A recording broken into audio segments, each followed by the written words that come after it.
दा बे सोंथियाबो जोंनि थाखाय जोबोद गोनांथार। दा आं बिनि बेलायाव आं बेखौनो बुंगोन जे खुनु पार्टिनि खोथाखौ आं दा बुंनो हाथ'आ एनडिएफबि मुंख्लं हिसाबै। दा जों बेखौनो आसा खालामदों जे जोंनि जे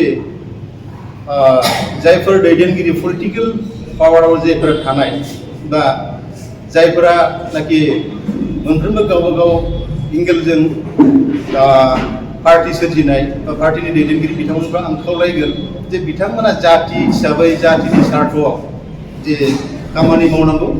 जोंनि एकमात्र आं बेखौनो बुंगोन जोंनि जे एनडिएफबि बिदा फंबायफ्रा थाबैनो उदां अख्राङाव फैनांगौ आरो नेक्स्ट फैगौ जे 2025 मायथाइयाव जे जानो गोनां बिटिआर इलेक्शन बे बिटिआर इलेक्शनाव आङो बेखौनो आं क्लियारै बुंगोन खारन जोंहा दा 3-4 मासनि सम दंबावो जोङो दाबो जेबो सिद्धांत लाथ'वाखै। जोङो समनि गेजेराव जों सिन्था खालामगोन जे जों बबे दोलोजों जों सापर्ट होगोन जों बेखौ उनावहाय आं नोंथांमोननिसिम क्लियार खालामगोन। गिबियावनो आं मिडिया नायगिरिफोरनि रायजो राजा बिथांमोननिसिम आं खुलुमनाय जासिगारबाय इउनाइटेड फरामाव बे एक्स एनडिएफबिनि जानानै। दिनै सेरफांगुरि आन्सलिक मार्टियार्स फेमिलि एस'सिएशन कमिटिया मोनसे सावराय जथुम हाबाफारि लादों बेवहाय। दा बेवहाय सावरायनायाव जोंखौबो इउनाइटेड फराम अफ एक्स एनडिएफबिनि दैदेनगिरि अर्थात जोंखौ बाहागो लानो बिथांमोना हांख्रायनायाव जों बाहागो लाफैदों। थांखिया बेनोदि जे मार्टियार्स फेमिलिनि गेजेराव गोबां जेंनाफोर दिनै सोमजिदों। जेंनाया बुंस'नो हाया। दिनै जायफोर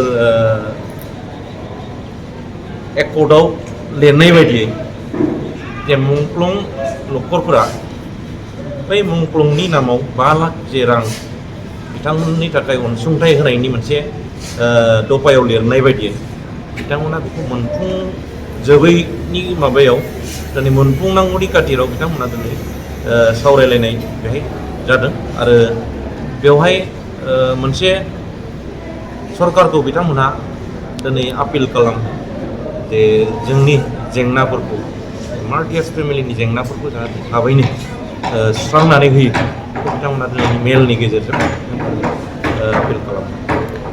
सार बेनि गेजेरावनो दाख्लै नरेन्द्र मदिया बुंदोंमोन जे रिहेबिलिटेसन मोननांगौफोरखौ मोनजोब्बाय बेफोरबायदि। एक्सुवेलि बे दाख्लै प्राइम मिनिस्टार अफ इन्डिया जे नरेन्द्र मदि सारा जे खोथा बुंदों जे जोङो जोंनि गेजेराव दिनैसिम रिहेबिलिटेसना दिनै मोनफुंजोबाखै। हार्ट कर्ड हिसाबै जोंहा 678 बाखि जानानै दं। दा बिथांमोनहा दिनैसिम मोनाखै आरो बेखौ दिनै जों इउनाइटेड फराम अफ एक्स एनडिएफबि हिसाबै दिनै प्रेसार होनायनि गेजेरजों सावरायलायनायनि गेजेरजों दिनै बे 678आ दिनै मोनसे फाइनाल स्टेजाव फैबाय, फाइनाल स्क्रुटिनि जाबाय आरो बिथांमोनहा जोंनो आसा होदों जे खुब खम समनि गेजेरावनो नैबे डिसेम्बरनि गेजेरावनो होनायनि मोनसे एसुरेन्सखौ बिथांमोनहा होदों।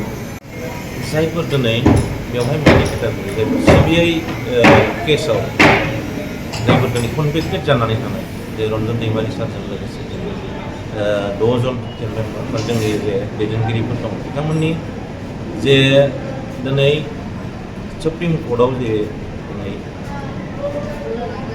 माने बेलनि दिनै बिथांमोनखौ आपिल खालामदों जे हियारिं सोलिदोंमोन बेखौ जों दिनै इउनाइटेड फराम अफ एक्स एनडिएफबि आफादा दिनै बिनि माबायाव जों मोनसे ग्रिन सिगनेल बा मोनसे पजिटिभ रिजाल्टखौ जों मोनगोनखौ आसा खालामबाय थादों आरो दिनै जायफोर 57 जन एनआइए केसाव जायफोर केस सोलिबाय थादों सोरबाया दिनै कनभिक्टेड जाबाय सोरबाया दिनै आन्डार ट्रायेलाव दं बिथांमोनखौबो दिनै इउनाइटेड फराम अफ एक्स एनडिएफबिआ सावरायलायनायनि गेजेरजों बिथांमोननि रेहायखौ दिनै जोङो दाबि खालामबाय थादों।